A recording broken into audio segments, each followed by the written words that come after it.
जी Nepal HD television अब तपाईं सँगसँगै। नमस्कार, जी नेपाल न्यूजमा स्वागत छ। म कविता चपागाई। सुरु गरौं प्रमुख समाचारका शीर्षकहरूबाट। यथाशीघ्र कृषकहरूलाई मल उपलब्ध गराउन सभामुख सापकोटाद्वारा सरकारलाई निर्देशन। मल अभावको समस्या दीर्घकालीन रूपमा नै समाधान गर्न सरकारलाई सांसदहरूको आग्रह। श्रमिकको हकलाई पूर्ण रूपमा कार्यान्वयन गराउने प्रधानमन्त्री देउबाद्वारा प्रतिबद्धता व्यक्त। संविधानले उचित पारिश्रमिक सुविधा तथा योगदानमा आधारित सामाजिक सुरक्षा हकको प्रत्याभूति गरेको धारणा। प्रधानमन्त्री देउबाको अमेरिका भ्रमणबारे सदनलाई जानकारी गराउन एमालेको माग। नेपाललाई भूराजनैतिक द्वन्द्वको थलो बनाउन नहुनेमा एमाले सांसद ग्यावालीको जोड। रुसको गोलाबारीमा युक्रेनको केमिकल प्लान्टमा भीषण आगलागी। 800 व्यक्ति फँसेको आशंका।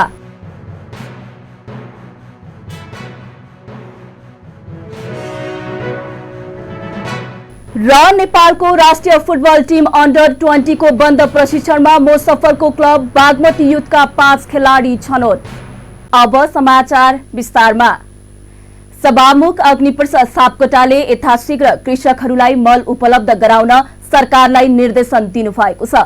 प्रतिनिधि सभाको आइतबारको बैठकमा सभामुख सापकोटाले खेतीपातीका समयमा यथाशीघ्र कृषकहरूलाई मल उपलब्ध हुन सक्ने गरी व्यवस्थापन गर्न सम्बन्धित मन्त्री एवं नेपाल सरकारलाई निर्देशन दिनुभएको हो। हुन सक्ने गरी व्यवस्थापन गराउन म सम्बन्धित मन्त्री एवं नेपाल सरकारको ध्यान आकर्षण गराउँदा खेतीको समयमा पनि मल उपलब्ध नभइरहेको सन्दर्भमा आफ्नो ध्यान आकर्षण भएको उहाँले बताउनुभयो। प्रमुख महोदय, मुठी खाएर मानव मुठी उब्जाउने यो समय हो किसानको लागि, तर बिउ छैन, मल छैन। सभामुख ज्यू मार्फत कृषि मन्त्रीज्यूसँग मेरो आग्रह छ, अति तीव्र मल र बिउ किसानलाई। त्यसअघि बैठकको शून्य समयमा बोल्ने सांसदहरूले खेतीको समयमा पनि मलको अभाव भएको भन्दै मलको व्यवस्थापन गराउन ध्यानआकर्षण गराएका थिए। सांसद लक्ष्मी परियारले नीति तथा कार्यक्रममा किसान केन्द्रित निकै राम्रा कार्यक्रम आए पनि मल नपाउनु दुःखद भएको बताउनुभयो। त्यस्तै सांसद बिना देवी बुढाथोकीले मल समस्या समाधानका लागि सरकारले कुनै पहल नगरेको बताउनुभयो। के सरकारले यसको लागि ठोस योजना बनाएर समस्या समाधान गर्न सक्दैन र? अर्कोतर्फ तराईका जिल्लाहरूमा किसानहरूले भारतीय बजारबाट मल खाद किनेर साइकल मोटरसाइकलमा। त्यस्तै अन्य सांसदहरूले हरेक वर्ष हुने मल अभावको समस्या दीर्घकालीन रूपमा नै समाधान गर्न सरकारको ध्यान आकर्षण गराएका थिए। प्रधानमन्त्री सभापति शेरबहादुर देउबाले श्रमिकको हकलाई पूर्ण रूपमा कार्यान्वयन गराउने प्रतिबद्धता जनाउनु भएको छ। आइतबार काठमाडौँमा नेपाल ट्रेड युनियन कंग्रेसका राष्ट्रिय सम्मेलन उद्घाटन गर्दै संविधान तथा प्रचलित कानूनमा श्रमिकको हकलाई पूर्ण रूपमा कार्यान्वयन गराउने कुरामा सरकार प्रतिबद्ध रहेको बताउनु भएको हो।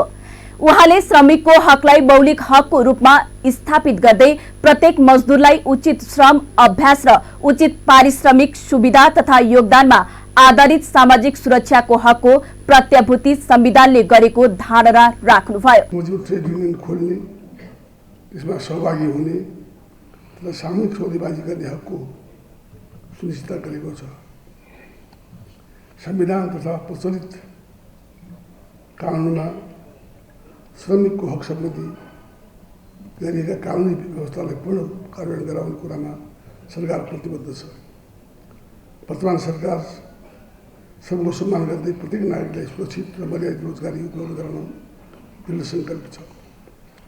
तपाईँहरूलाई विदितै छ, मुलुकको सम्पूर्ण श्रमजीवीहरू अझ आर्थिक रूपले विभिन्न सामाजिक सुरक्षाको छाताभन्दा बाहिर रहेको औपचारिक श्रमिक स्वरोजगार व्यक्तिलाई लक्षित गरी सरकारले योगदानमा आधारित सामाजिक सुरक्षा ऐन 2074लाई पारित गर्न लागू गरेको छ।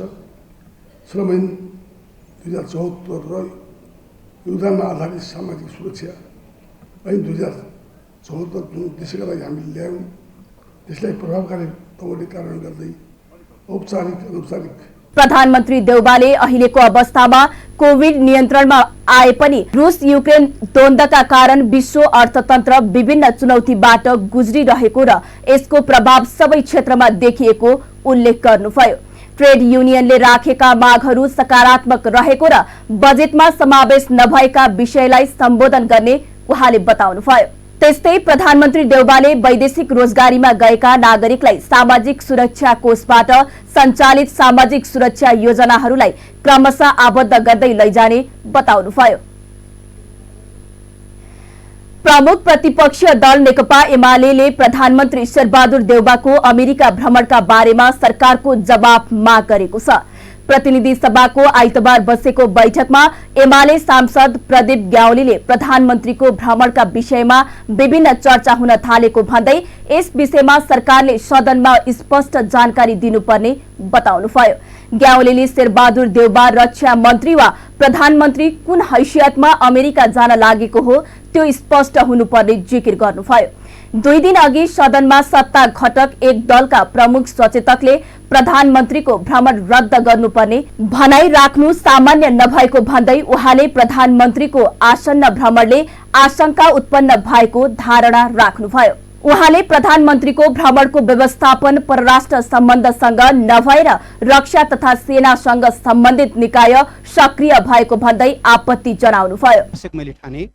त्यहाँ ऊर्जा विकास सम्बन्धी दीर्घकालीन अवधारणा भएको छ नेपाल र भारतको बीचमा र अब उपरान्त नेपालमा ऊर्जा उत्पादन, प्रसारण लाइन विस्तार, दुईतर्फी विद्युत व्यापार र दुवै देशका राष्ट्रिय प्रसारण लाइनको समन्वयात्मक उपयोग त्यही फ्रेमवर्क अन्तर्गत हुनेछ भनेर सरकारले लिएर आयो।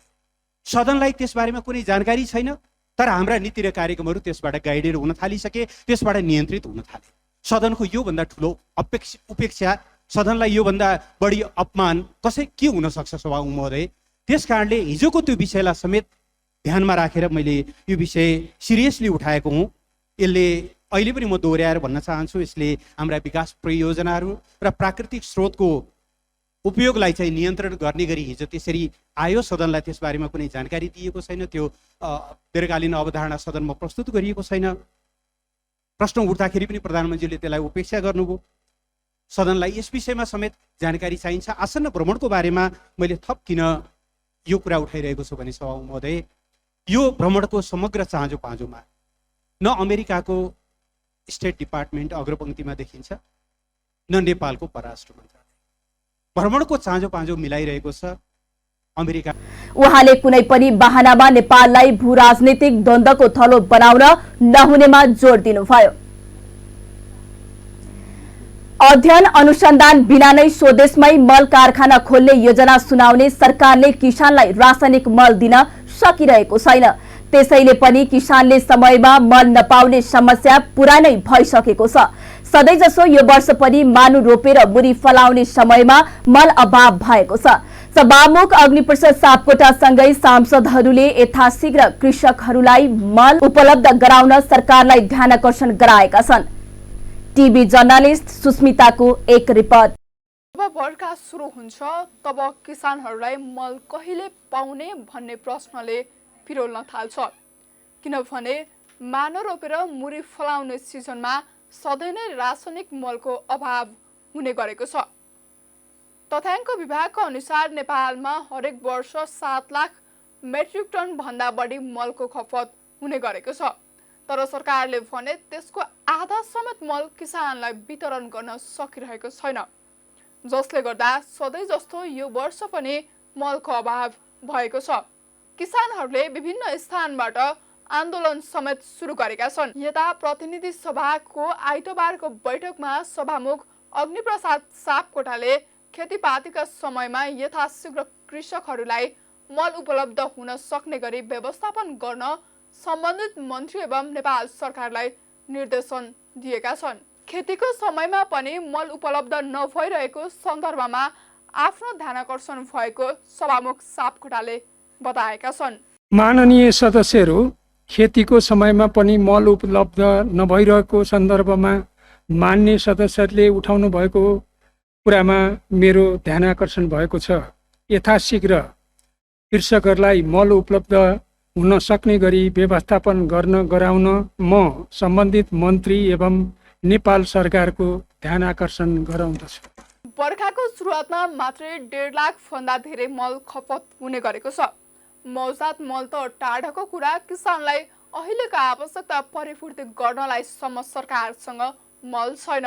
सदाको जस्तै रासायनिक मल अभाव हुन नदिनका लागि सरकारले भारत र बङ्गलादेश सरकारसँग G2G माध्यमबाट मल खरिद गर्ने कुरा सार्वजनिक गरेको थियो। तर किसानले मल नपाएर धरना दिने अवस्थामा पुग्दा समेत सरकारले मल आयात गर्न सकेको छैन। यता सांसद लक्ष्मी परियारले भने नीति तथा कार्यक्रममा किसानलाई पेन्सन दिने लगायतका एजेन्डाहरू सार्वजनिक गरेको सरकारले किसानलाई मल दिन नसक्नु दुःखद भएको बताएकी छिन्। अर्को किसानका लागि हामीले नीति तथा कार्यक्रम राम्रो ल्यायौं, किसानलाई पेन्सनको पनि कुरा गर्यौं, तर बिहानी अन्धकार नै छ सभामुख महोदय। मुठी खाएर मानव उब्जाउने मुरी उब्जाउने यो समय हो किसानको लागि, तर बिउ छैन, मल छैन। सभामुख ज्यू मार्फत कृषि मन्त्रीज्यूसँग मेरो आग्रह छ, तीव्र अति तीव्र मल र बिउ किसानलाई सहज रूपमा प्राप्त गर्न सकुन् मेरो अनुरोध छ। त्यसैले पनि खेतीको मुख्य सिजनमै रासायनिक मलको अभाव देखिनु किसानका लागि नौलो विषय होइन। त्यसो त सरकारले स्वदेशमै मल कारखाना खोल्ने निर्णय समेत सुनाएको हो। तर निर्णयपछि गरिएको अध्ययन अनुसन्धानले नेपालमा मल कारखाना खोल्न असम्भव भएको भनेपछि सरकार आफै पछि हटेको हो। कारखाना खोल्ने सम्मको निर्णय सुनाउने सरकारले मलको समस्या समाधानका लागि कुनै पहल नगरेको सांसद बिना देवी बुढाथोकीको भनाइ छ। आज किसानले मानव रोपेर मुरी फलाउने सिजनमा रासायनिक मलको अभावले किसानहरू चिन्तित छन्। नेपाली किसानहरूले यो समस्या कहिलेसम्म भोग्नुपर्ने हो सभामुख महोदय? के सरकारले यसको लागि ठोस योजना बनाएर समस्या समाधान गर्न सक्दैन र? अर्कोतर्फ तराईका जिल्लाहरूमा किसानहरूले भारतीय बजारबाट मल खाद किनेर मोटरसाइकलमा ल्याउँदा समेत सिमानामा दुःख पाइरहेका छन्। यसतर्फ सरकारको ध्यान आकर्षण गर्न चाहन्छु। धन्यवाद। त्यसै सभामा उपस्थित अन्य सांसदहरूले पनि हरेक वर्ष हुने मल अभावको समस्या दीर्घकालीन रूपमा नै समाधान गर्न सरकारको ध्यान आकर्षण गराएका छन्। यो सिजन भनेको माना रोपेर मुरी फलाउने समय मात्र नभएर किसानलाई खेतीपातीमा व्यस्त बनाउने समय समेत हो। तर विडम्बना यति बेला किसानहरू खेतीपाती कहिले सकाउनेमा भन्दा पनि मल कहिले पाउने भन्ने विद्यमान प्रश्नमा अल्झिएका छन्। अब किसानले कसरी र कहाँबाट गर्व गर्ने कि नेपाल कृषि प्रधान देश हो भनेर। जी नेपाल न्यूजको लागि सुस्मिता, काठमाडौँ। नेकपा एमालेका सांसद भीम रावलले मुलुकको स्वाधीनता र स्वतन्त्रता नै खतरामा पर्न गएको टिप्पणी गर्नु भएको छ। प्रतिनिधि सभाको आइतबारको बैठकमा उहाँले संविधान मिचेर शक्ति राष्ट्रसँग सम्झौता हुने गरेकाले मुलुकको स्वाधीनता र स्वतन्त्रता नै खतरामा पर्न थालेको टिप्पणी गर्नु भएको हो। उहाँले शेरबहादुर देउबा प्रधानमन्त्री हुँदा नै राष्ट्रहित विपरीत सम्झौता हुने गरेको बताउनुभयो। उहाँले जनताको हितका लागि सरकारले कुनै कार्यक्रम ल्याउन नसकेको बताउनुभयो। उहाँले एमसीसी अनुमोदन गर्दाका बेला व्याख्यात्मक घोषणा बारे पत्राचार नभएको बारे संसदमा जानकारी गराउनु पर्नेमा जोड दिनुभयो। उहाँले प्रधानमन्त्रीको अमेरिका भ्रमणको कार्यतालिका बारे सदनमा जानकारी गराउनु पर्ने बताउनुभयो। 5 चोटि प्रधानमन्त्री हुँदा त यस्तो 7 चोटि हुन्छ भन्नुहुन्छ, त्यो बेलासम्म त नेपाल नै के हुन्छ भन्ने आशंका गर्नुपर्ने स्थिति देखिन्छ। घोषणामा एमसीसीको सहमतियुक्त पत्र प्राप्त बिना सम्झौताको कार्यान्वयन अगाडि किन बढाएको? प्रधानमन्त्रीको अमेरिका भ्रमण र यसै सन्दर्भमा प्रधान सेनापतिको असार महिनामा हुने अमेरिका भ्रमणका कार्यसूची के हुन्, यसबारे सदनलाई किन जानकारी नगराएको? स्टेट पार्टनरसिप प्रोग्राम अर्थात् राज्य साझेदारी कार्यक्रम र सैनिक तैतानिक सम्झौता अर्थात् सोफामा प्रधानमन्त्रीजीले हस्ताक्षर गर्नको लागि सहमति जनाउनको लागि प्रधान सेनापतिको भ्रमण हुँदैछ। अहिले अमेरिकी जर्नल त्यही उद्देश्यले यहाँ आउनु भएको छ। छलफलमा भाग लिँदै एमालेमा सांसद खगराज अधिकारीले स्वास्थ्यमा बजेट घटाउँदा समस्या हुन सक्ने बताउनुभयो। उहाँले गत आर्थिक वर्षको भन्दा 22% बढी बजेट कम गरिएको भन्दै आपत्ति पनि जनाउनुभयो। गरी जम्मा 1 खरब 3 अरब 8 करोड विनियोजन भई कुल बजेटको स्वास्थ्यमा लगानी 5.75% कायम गर्ने गरी बजेट 8.1 झन्डै 9% बजेट छुट्याएको ठाउँमा 5.75% कायम गरियो। सामान्य सभा महोदय, स्वास्थ्य क्षेत्रमा बजेटमा रकम 22 अर्ब 92 करोडले कमी भई 22.5% बजेट कम भएको छ। यसले स्वास्थ्य क्षेत्रमा जुन बजेट लगानी गरिएको छ, बजेट त्यो खर्च होइन सामान्य सभा महोदय। स्वास्थ्य जनशक्तिले रेमिटेन्स पनि ल्याउँछ, स्वास्थ्य जनशक्तिले निर्माण कार्यमा पनि जान सक्छ, स्वास्थ्य जनशक्ति विद्यार्थी हुन्छन्, युवा हुन्छन्, उत्पादकत्व वृद्धि गर्ने हुन्छन्। त्यसैले स्वास्थ्यमा भन्ने गरिन्छ, अर्थविदहरूले भन्ने गर्छन्, स्वास्थ्य विज्ञहरूले भन्ने गर्छन्, स्वास्थ्यमा जुन बजेट छुट्याइन्छ हामीले WHO मा कमिटमेन्ट भएका छौँ सामान्य सभा महोदय, 10% पुर्याउँछौँ भनेर भनेका छौँ। 8.5 पुगेको 8.1 पुगेकोलाई हामी 5 मा झार्दैछौँ। अनि यो जनताको स्वास्थ्यप्रति यो सरकार। सांसद शक्ति बहादुर बस्नेतले परराष्ट्र नीति र सुरक्षा नीतिका बारेमा सरकारको प्रष्ट धारणा हुनुपर्ने माग गर्नुभयो। उहाँले जोखिमपूर्व सदरमुकामका बारेमा बजेटले ध्यान दिन नसकेको बताउनुभयो।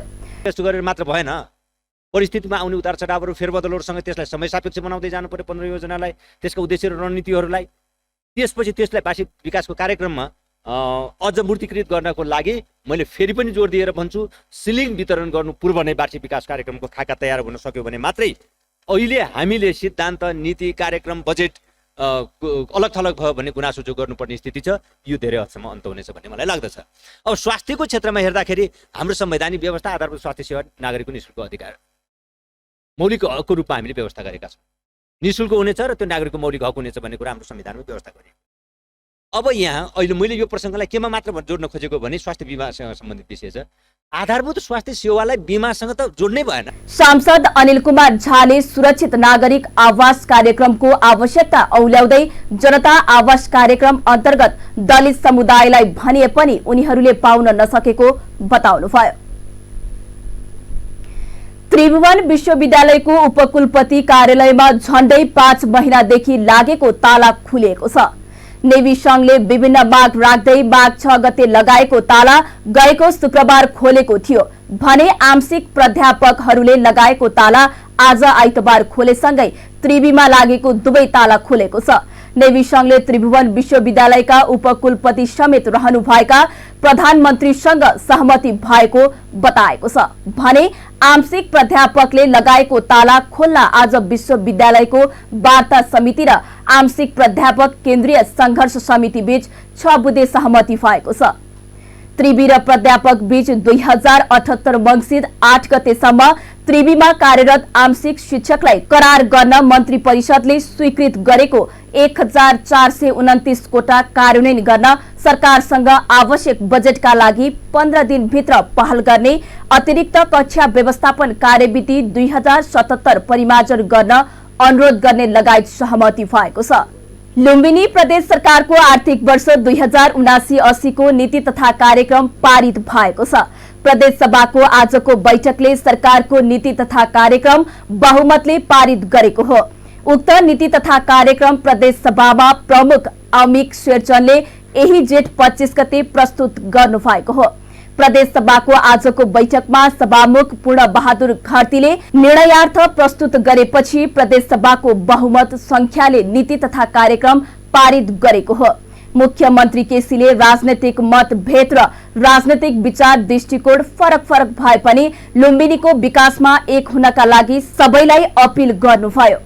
उहाँले प्रदेशको गौरवको आयोजना प्रदेश सरकारले शिक्षा, स्वास्थ्य, कृषिका क्षेत्रमा लगानी गर्ने जनाउँदै त्यसका लागि प्रदेश सरकार जिम्मेवार भएको बताउनुभयो।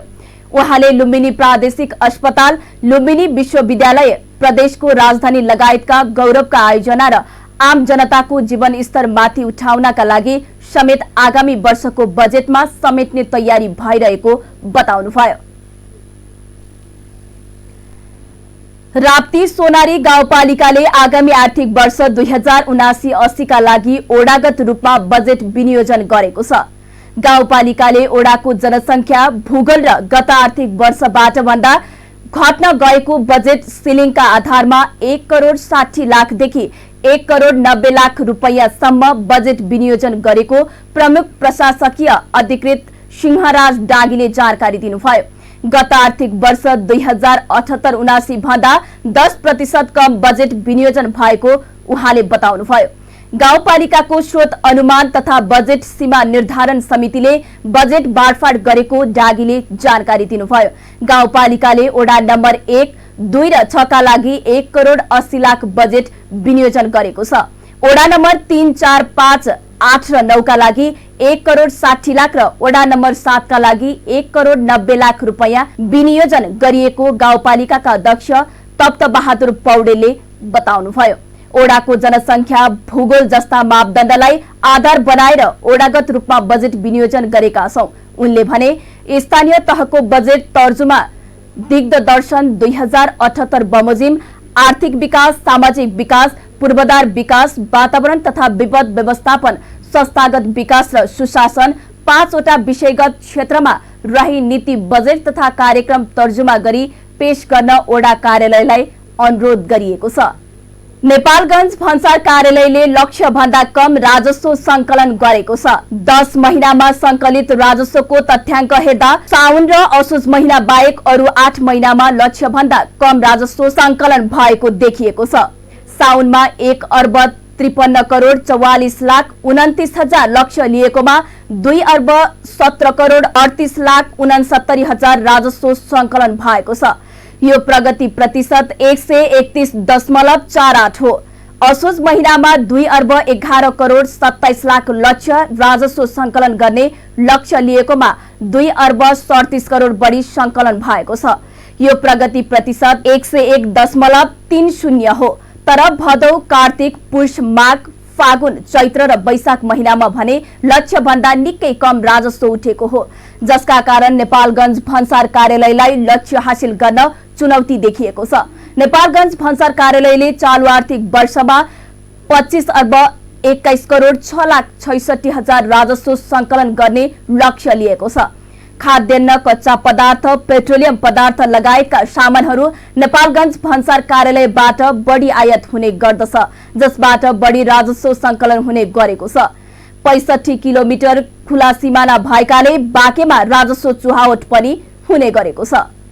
त्रिभुवन अन्तर्राष्ट्रिय विमानस्थलको आन्तरिक तर्फको आगमन टर्मिनल भवन शिलान्यास भएको छ।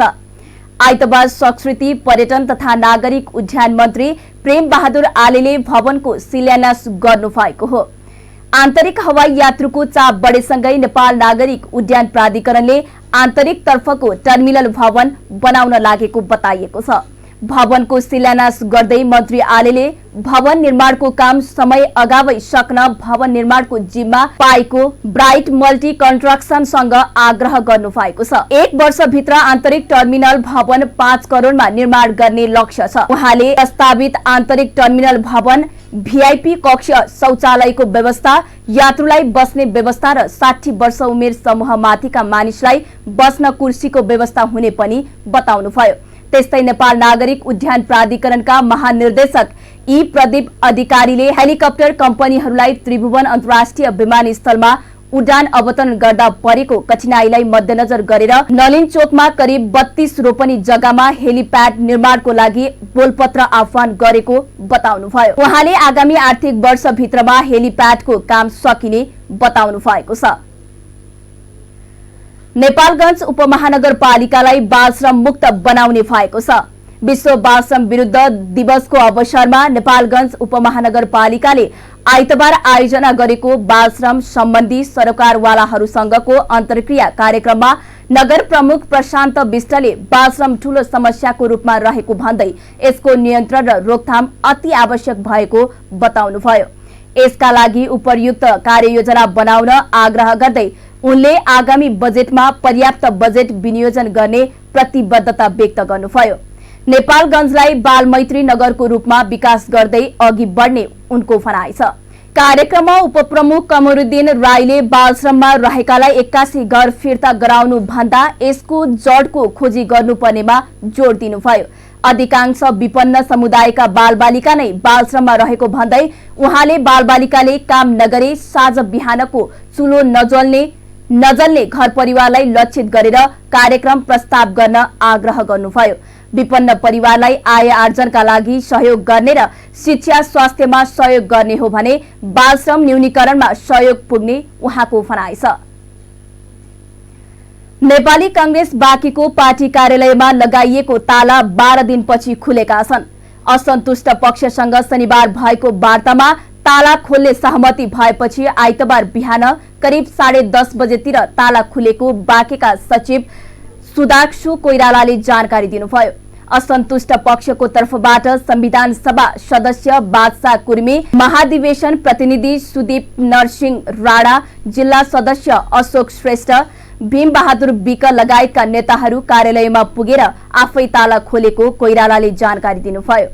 ताला खुलेपछि कार्यालयको कामकाज सुचारू भएको कार्यालय प्रमुख उमेश शर्माले बताउनुभयो। आगामी दिनमा पार्टीलाई विधि विधान र पद्धति बमोजिम सबैको सम्मान हुने गरी सञ्चालन गर्ने गरी दुवै पक्ष सहमति पनि भएका छन्। बाँके प्रहरीले एन्टी ड्रग अपरेसनलाई तीव्रता दिएको छ।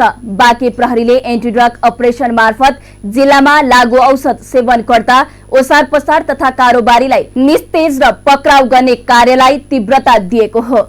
एन्टी ड्रग अपरेसन अन्तर्गत बाँके प्रहरीले ठूलो मात्रामा लागू औषध, ब्राउन सुगर सहित 5 जनालाई नियन्त्रणमा लिन सफल भएको छ। लागू औषध सहित पक्राउ पर्नेमा 2 बालक सहित 5 जना रहेका छन्। जिल्ला प्रहरी कार्यालय बाँकेका प्रहरी प्रवक्ता डीएसपी मधुसूदन न्यौपानेका अनुसार सिमानाका जमुनाहाबाट उनीहरूलाई लागू औषध सहित पक्राउ गरिएको हो। गोप्य सूचनाको आधारमा इलाका प्रहरी कार्यालय जमुनाहा र लागू औषध नियन्त्रण ब्यूरो नेपालगञ्जबाट खटिएको संयुक्त प्रहरी टोलीले भारतको रूपैडिहा बजारदेखि नेपालतर्फ आउँदै गरेका उनीहरूलाई नियन्त्रणमा लिई चेक जाँच गर्दा ब्राउन सुगर बरामद भएको हो। प्रहरीका अनुसार पक्राउ पर्नेमा दाङ लमही नगरपालिका वडा नम्बर 5 बस्ने सोनु श्रेष्ठ, 20 वर्षीय विशाल कुँवर, 21 वर्षीय दिवस डागी र 17 वर्षका 2 जना बालक रहेका छन्। शनिबार राति 7:45 बजे भारतबाट नेपालतर्फ आउँदै गरेको सोनु र विशाललाई नियन्त्रणमा लिई चेक जाँच गर्दा उनीहरूले बोकेको गुडिया भित्र लुकाई ल्याएको 7 ग्राम ब्राउन सुगर बरामद भएको थियो। यस्तै प्रहरीले शनिबार राति नै 10:30 बजे 17 वर्षीय 2 बालक र दिवसलाई नियन्त्रणमा लिई चेक जाँच गर्दा दिवसले बोकेको कालो झोलामा सेतो प्लास्टिकको पोकोमा लुकाई राखेको 17 ग्राम ब्राउन सुगरको 18 वटा पुडिया बरामद गरिएको थियो। फरक फरक समयमा ब्राउन सुगर सहित पक्राउ परेका 5 जनालाई नियन्त्रणमा लिई आवश्यक अनुसन्धान अघि बढाएको बाँके प्रहरीले जनाएको छ। बाँकेको नेपालगञ्ज कोहलपुर बजारमा इन्भर्टर र जेनेरेटरको बिक्री बढ्न थालेको देखिएको छ। नेपाल विद्युत प्राधिकरणको मिलेमतो र संलग्नता तथा व्यवसायबाट आउने कमिसनको लोभमा यहाँको बिजुलीमा अघोषित लोडसेडिङ हुन थालेपछि इन्भर्टर, जेनेरेटर तथा ब्याट्रीको व्यापार बढ्न थालेको देखिएको हो। बिना कुनै सूचना झ्याप्प बत्ती जान थालेपछि विद्युत प्राधिकरण नेपालगञ्जका विरुद्ध यति बेला सामाजिक सञ्जाल र सडकबाटै विरोध उठेको उपभोक्ता बताउँछन्। पश्चिमको प्रमुख शहर नेपालगञ्ज र 3 वटा प्रदेशको समग्र बजार कोहलपुरमा विगत केही दिनदेखि विद्युत आपूर्तिमा समस्या सिर्जना भएको गुनासो दिन प्रतिदिन बढ्दै गएको छ। बिजुली आपूर्तिमा गडबडी देखिँदा स्थानीय सरकार वा नेपालगञ्ज उपमहानगरपालिका माथि नै गम्भीर प्रश्न सिर्जना गर्दै प्राधिकरणले अघोषित लोडसेडिङ गरेको उपभोक्ताहरूको भनाइ छ। नेपालमा थप 19 जनामा कोरोना संक्रमण पुष्टि भएको छ। देशभर गरिएको 2162 पीसीआर परीक्षणका क्रममा 11 जना र 1291 एन्टिजेन परीक्षणका क्रममा 8 जनामा कोरोना संक्रमण पुष्टि भएको हो। कोरोनाका कारण आइतबार पनि कसैको मृत्यु नभएको स्वास्थ्य मन्त्रालयले जनाएको छ। त्यस्तै थप 12 संक्रमित निको हुँदा हालसम्म नेपालमा 9,67,204 जना निको भएका छन्। हाल नेपालमा 106 सक्रिय संक्रमित आइसोलेसनमा रहेको मन्त्रालयले जनाएको छ। अब अन्तर्राष्ट्रिय समाचार। रुसको लगातार जारी गोलाबारीका कारण युक्रेनको सेभेरोदोनेस्क शहरमा एक केमिकल प्लान्टमा भीषण आगलागी भएको छ।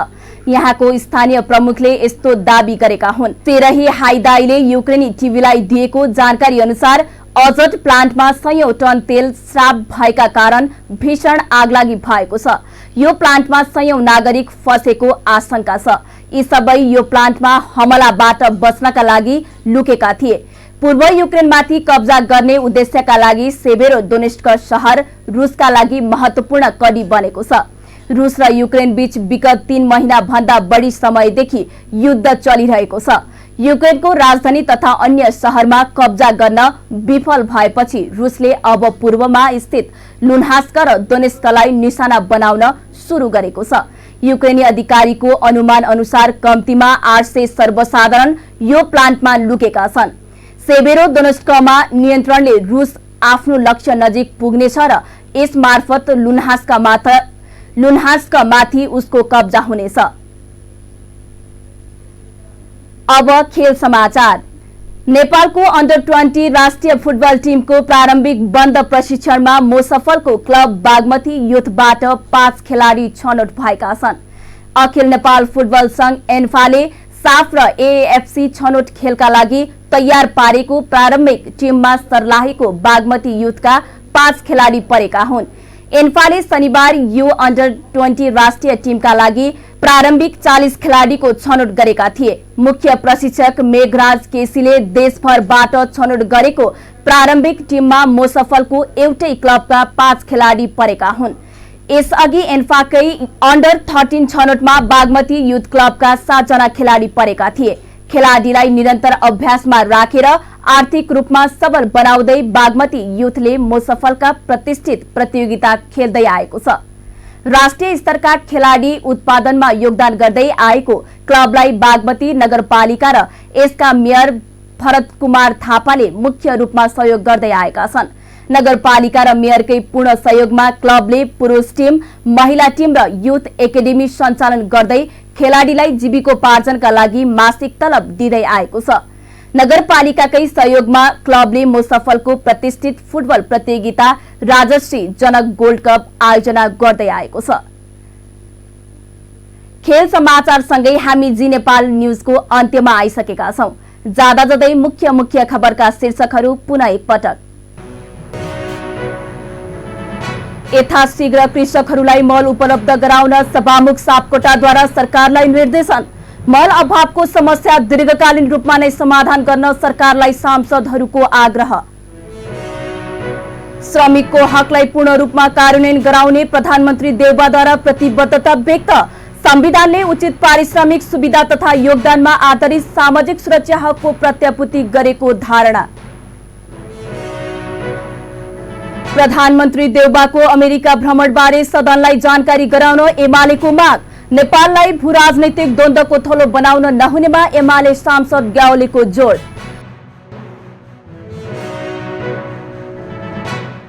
रुसको गोलाबारीमा युक्रेनको केमिकल प्लान्टमा भीषण आगलागी, 800 व्यक्ति फँसेको आशंका।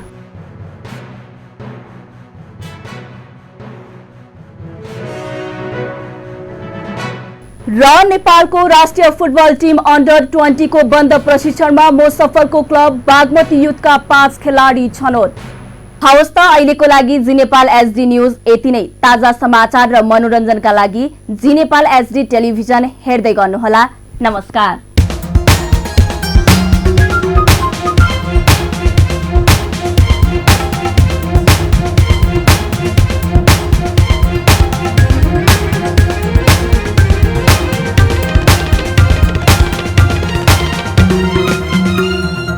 जी नेपाल एचडी टेलिभिजन अब तपाईं सँगसँगै